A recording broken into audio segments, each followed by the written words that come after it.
ఆదికాండము 6వ అధ్యాయము. నరులు భూమి మీద విస్తరింపనారంభించిన తరువాత కుమార్తెలు వారికి పుట్టినప్పుడు దేవుని కుమారులు నరుల కుమార్తెలు చక్కని వారని చూచి వారందరిలో తమకు మనస్సు వచ్చిన స్త్రీలను వివాహము చేసుకొనిరి. అప్పుడు యెహోవా, నా ఆత్మ నరులతో ఎల్లప్పుడూ వాదించదు, వారు తమ అక్రమ విషయములో నరమాతృలై ఉన్నారు. అయినను వారి దినములు 127 ఏండ్లగును. ఆ దినములలో నెఫీలులను వారు భూమి మీద నుండిరి, తరువాతను ఉండిరి. దేవుని కుమారులు నరుల కుమార్తెలతో పోయినప్పుడు వారికి పిల్లలను కనిరి. పూర్వకాలమందు పేరు పొందిన శూరులు వీరే. నరులు చెడుతనమును భూమి మీద గొప్పదనియు వారి హృదయము యొక్క తలంపులలోను ఊహ అంతయు ఎల్లప్పుడూ కేవలము చెడ్డదనియు యెహోవా చూచి తాను భూమి మీద నరులను చేసినందుకు యెహోవా సంతాపము నొంది తన హృదయములో నొచ్చుకొనెను. అప్పుడు యెహోవా, నేను సృజించిన నరులను, నరులతో కూడా జంతువులను, పురుగులను, ఆకాశ పక్ష్యాదులను భూమి మీద నుండకుండా తుడిచివేయుదును. ఏలయనగా నేను వారిని సృష్టించినందుకు సంతాపము నొందియున్నానెను. అయితే నోవాహు యెహోవా దృష్టియందు కృప పొందినవాడాయెను. నోవాహు వంశావళి ఇదే. నోవాహు నీతిపరుడును తన తరములలో నిందారహితుడనై ఉండెను. నోవాహు దేవునితో కూడా నడిచినవాడు. షేము, హాము, యాపేతను ముగ్గురు కుమారులు నోవాహు కనెను. భూలోకము దేవుని సన్నిధిని చెడిపోయియుండెను. భూలోకము బలత్కారముతో నిండియుండెను. దేవుడు భూలోకమును చూచినప్పుడు అది చెడిపోయియుండెను. భూమి మీద సమస్త శరీరులు తమ మార్గమును చెరిపివేసుకొని ఉండిరి.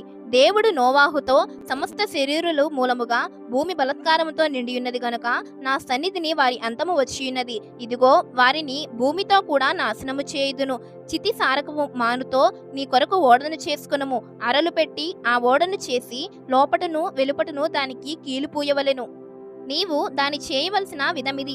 ఆ ఓడ 300 మూరల పొడుగును, 50 మూరల వెడల్పును, 30 మూరల ఎత్తును గలదై ఉండవలెను.